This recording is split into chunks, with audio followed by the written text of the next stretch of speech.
सतगुरुदेव भगवान श्री स्वामी जी महाराज जी के पावन चरणों में विराजमान मेरे हृदय सम्राट श्री महाराज जी बाबा जी महाराज,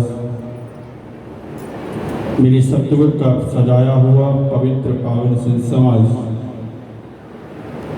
मेरे इष्टदेव की प्यारी प्यारी आत्माओं,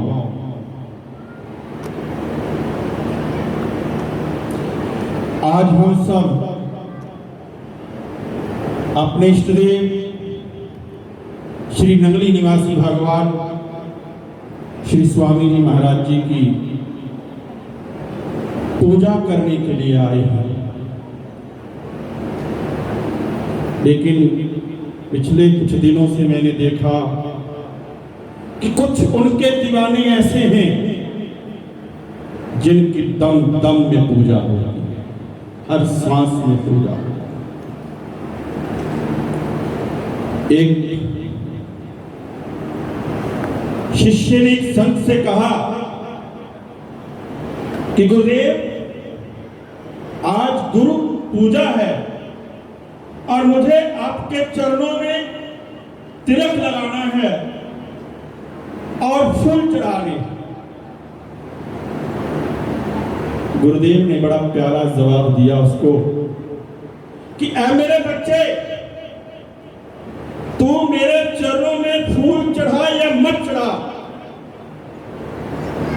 चंदन का तिलक लगा या मत लगा, लेकिन मेरी बात पर फूल जरूर चढ़ा दे। जो मैं कहूं मेरी आज्ञा पर अगर तूने फूल चढ़ा दिए तो दम दम में पूजा होगी, हर पल में पूजा। ऐसे भाव किनके होते हैं? जो सतगुरुदेव भगवान से जुड़ जाते हैं। और वो मेरे गुरुदेव भगवान श्री स्वामी जी महाराज अपनी रूहों को कैसे कैसे खींच कर ले आते हैं, इसके बहुत से प्रमाण मिल रहे हैं। एक छोटा सा प्रमाण आज मैं आपके सामने रखता हूं। जैसा कि आप सबको मालूम है कि श्री महाराज जी की आज्ञा से, श्री बाबा जी महाराज जी की आज्ञा से, आशीर्वाद से एक ऐसा कार्य शुरू किया गया आश्रम की ओर से। हमारे परम पूजनीय संतोषपुरी जी, यथार्थपुरी जी एवं भाई साहब के सहयोग से कि अब वो समय आ गया कि हमें पढ़ना पड़ेगा। क्या पढ़ना है? अपने गुरुदेव की उन लीलाओं को, उन वचनों को, जिन वचनों का, जिन लीलाओं का, जिन आशीर्वादों का आज हम शुक्रिया अदा करने के लिए, उन वचनों को पढ़ने के लिए, जैसा कि पहले भी मैंने आपसे प्रार्थना की है, आज भी करता हूं, अगर मेरे गुरुदेव की कोई लीला, कोई प्रमाण, कोई आशीर्वाद आपके पास हो तो वो मुझे जरूर दें। इस बच्चे की एक तमन्ना आप पूरी कर दें, बस आखिरी तमन्ना है, उसके बाद कुछ नहीं मांगूंगा। तो मैं एक बात बताने जा रहा हूं उनकी लीला की, कि वो कैसे अपनी रूह को जागृत कर लेते हैं, भले ही वो रूह कितनी भी अड़ियल क्यों ना हो। यहां बैठी हैं वो आंटी जिनको आप कांता बहन जी के नाम से जानते हैं। वो 8 भाई बहन थे। उनके माता पिता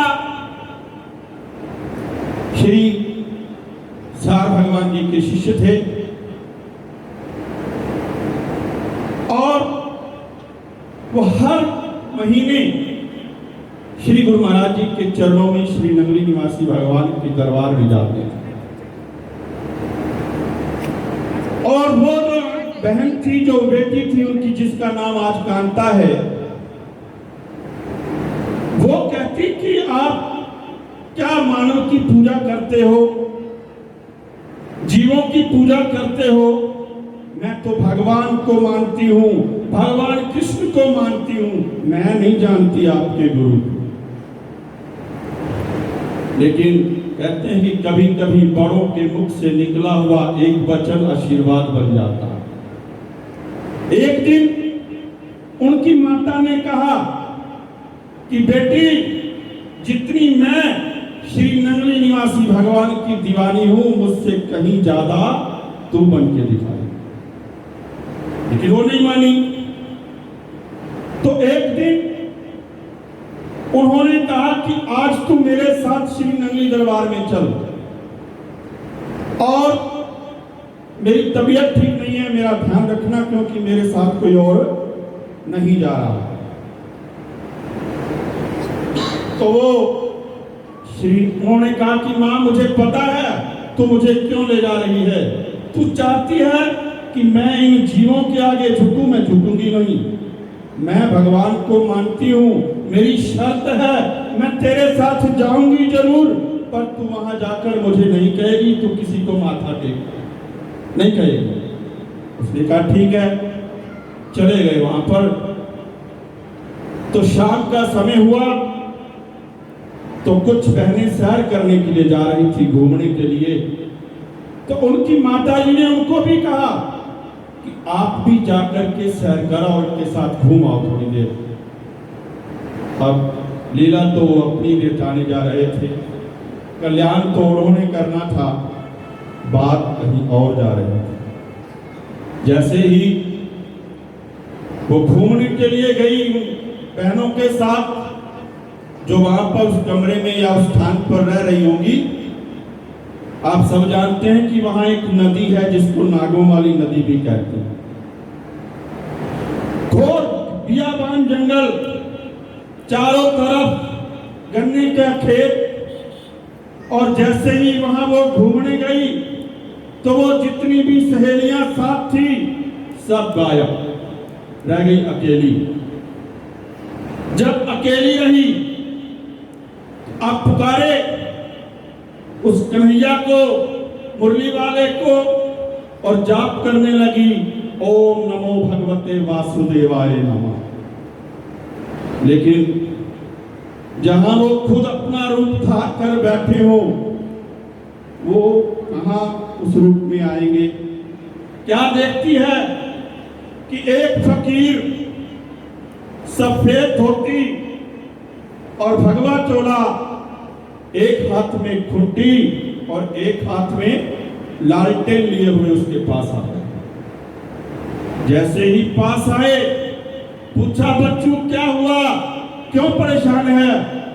कहने लगी कि मैं यहां आई थी अपनी मां के साथ उनके गुरुओं के दर्शन करने, अपने नहीं, उनके गुरुओं के दर्शन करने, और मेरे साथ यहाँ कुछ देवियां घूमने आई थी, वो पता नहीं कहां चली गई, और अब मुझे रास्ता नहीं पता मैं कहां जाऊं।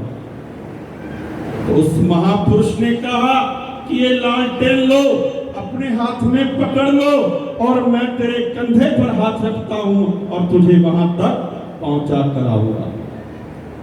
जैसे ही आंखें हाथ रखा उस महापुरुष ने कंधे पर, 2 मिनट के अंदर सीधा नंगली दरबार। और जैसे ही देखा, नंगली दरबार में आरती हो रही थी, जैसे ही उस आवाज को सुना और पीछे मुड़ के देखा, जो महापुरुष उसको उस जंगल से निकाल कर लाए थे, वही हृदय सम्राट मेरे सतगुरुदेव भगवान श्री नंगली निवासी के रूप में नजर आए। ये दृश्य देखकर वो बावली हो गई, कहने लगी वो ये। अब किसी को समझ ना आए तो वहां पर सार भगवान जी आए। उन्होंने आके पूछा कि देवी क्या बात है।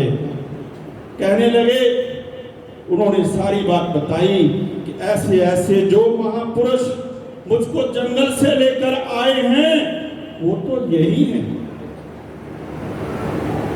तब उन महापुरुषों ने कहा कि देवी तेरे तो भाग्य बड़े ऊंचे हैं, अभी तो तू कह रही थी कि मैं अपने माँ बाप के गुरुओं के दर्शन करने आई हूं, तो तुझे साक्षात दर्शन करा दिए, अगर तू उनकी हो जाए तो फिर तेरी दशा क्या होगी।